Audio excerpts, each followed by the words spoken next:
வணக்கம். குருவருளின் வழிகாட்டுதலில் திருவருளை தேடுகின்ற இந்த பயணத்தில் இன்னைக்கு நம்ம ரொம்ப மோசம்லாம் இல்லை. அடியில் போ பார்த்தேன் பாரில் நல்லா இருக்கும். தண்ணி தெளிச்சுன்னா சலசலன்னு தண்ணி வருதில்ல. எங்கள் வீட்டு பாதாள கங்கைங்க. நாங்கள் கட்டின வீட்டில் போர் போட்டோம். போர் போட்டோன்னே தண்ணி வந்துச்சு, நல்ல தண்ணி.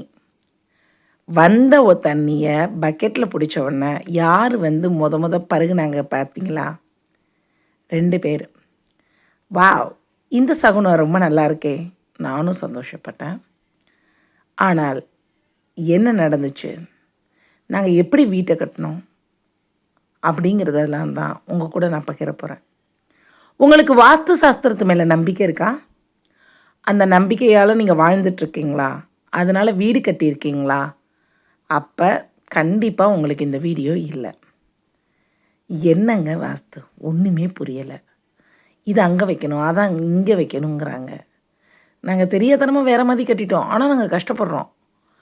என்ன பண்ணுறதுனே தெரியலை. எதை கேட்டாலும் வாஸ்து தான் குறைங்கிறாங்க.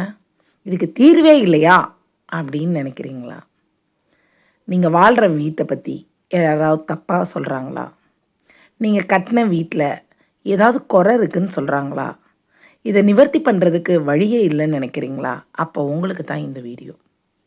மிக சரியாக 1 வருஷத்துக்கு முன்னாடி நாங்கள் கட்டின கட்டடத்துடைய பூமி பூஜையை தான் நீங்கள் பார்க்குறீங்க. இந்த கட்டடத்தை கட்ட ஆரம்பித்தவங்க வேறு, கட்டி முடித்தவங்க வேறு. கட்ட ஆரம்பித்தவங்கள செலக்ட் பண்ணது நான், கட்டி முடித்தவங்கள செலக்ட் பண்ணது எல்லாம் வல்ல பரம்பொருள். நம்பிக்கை அப்படிங்கிறது வேணும்னு நினச்சேன். குடும்ப நண்பர், நான் தம்பின்னு அன்பாக அழைக்கக்கூடிய நபர். அதனால் இவங்கக்கிட்ட இந்த பொறுப்பை ஒப்படைச்சேன். 2 கோயில் 2 வீடு கட்டின அனுபவம். பயங்கரமான புத்திசாலி, பயங்கரமான க்ரியேட்டர் அப்படின்னு நம்பி கொடுத்த வீடு இது. ஆனால் என்ன நடந்துச்சுன்னா, அவங்க கட்ட பயன்படுத்தின எந்த பொருளும் தரமானதே இல்லை. செங்கல் சரியில்லை, மணல் சரியில்லை, கம்பி சரியில்லை, அதை விட பேச்சுவார்த்தை சுத்தமாக சரியில்லை. அப்போது அஸ்திவாரத்தோடு நிறுத்துங்க, நீங்கள் கிளம்புங்கன்னு சொல்லியாச்சு. அப்புறம் பாதியில் நின்றுச்சு எங்களோட கட்டடம். பாதியில் நிற்கப்பட்ட கட்டடம் மனசு கஷ்டமாக இருக்கும்ல. எனக்கு கஷ்டமாலாம் இல்லை. நான் இந்த இடத்துல அடுத்த படிநிலைக்கு போகிறதுக்கான ஒரு உந்து சக்தியாக தான் இந்த கட்டடத்தை பார்க்க ஆரம்பித்தேன். ஏன்னா நான் என்ன தப்பு பண்ணினேன் அப்படிங்கிறத தான் யோசிக்க ஆரம்பித்தேன். ஏமாத்துறவனை விட ஏமாறுறவன் தான் முக்கியமான முட்டாளாக இருப்பான். நான் ஏமாந்துட்டேன் அப்படிங்கிறத ஒத்துக்கிட்டேன்.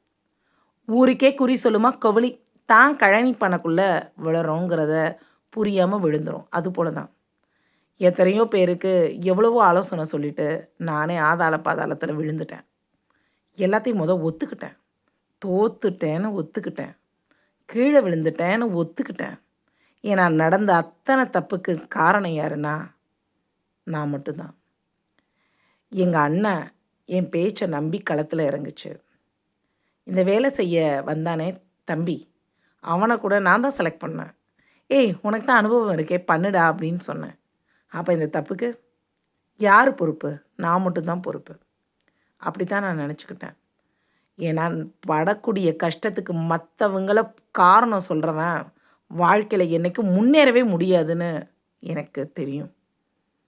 எப்பயுமே ஒரு வெற்றிக்காகட்டும் தோல்விக்காகட்டும் யார் காரணம் தெரியுமா? நம்ம மட்டும்தான். அதனால தான் ஒரு 3 மாதத்தை என்னோடய ரியலைசேஷனுக்கான டைமிங்காக எடுத்துக்கிட்டேன். நான் என்ன பண்ணினேன், என்ன மாதிரியான வழிபாடு பண்ணினேன், எதை கற்றுக்கிட்டேன், எப்படி கட்டடம் கட்டப்பட்டுச்சா, இதை போன்ற விஷயங்களை தொடர்ந்து உங்களுடன் பகிர்ந்து கொள்கின்றேன். என்னுடன் இணைந்திருங்கள்.